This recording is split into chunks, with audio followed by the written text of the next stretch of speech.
আমার বাচ্চারা জানো তো রাজমা খেতে খুবই ভালোবাসে। তো ওদের বায়নায় আজকে আমি রাজমা বানাতে বসে পড়লাম।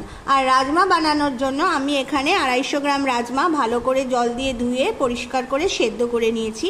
আর এর জন্য আমি এখানে নিয়ে নিয়েছি পেঁয়াজ কুচি, টমেটো কুচি আর আদা আর রসুন। এখানে আমি 3টে মিডিয়াম সাইজের পেঁয়াজ কুচি করে নিয়েছি একটা গোটা টমেটো, কয়েক কোয়া রসুন ও আদা। এখানে আদা আর রসুনটাকে বেটে নেব আমি। এখানে আমি তেল দিয়ে দিয়েছি আর এর মধ্যে দিয়ে দিচ্ছি পেঁয়াজ কুচি।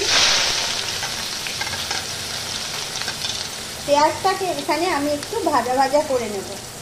এখানে কিন্তু পেঁয়াজটা আমাদের বাদামি করে ভাজা হয়ে গেছে। এবার আমি আদা, রসুন আর টমেটো একসাথে বেটে পেস্ট বানিয়ে নিয়েছি। এবার এটাকে দিয়ে ভালো করে আমি কষিয়ে নেব।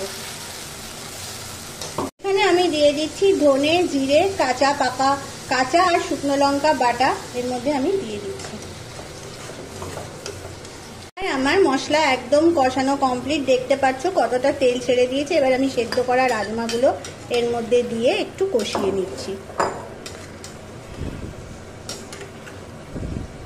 এবার আমি যে রাজমা সেদ্ধ করেছিলাম সেই স্টকটা এর মধ্যে আমি দিয়ে দিচ্ছি।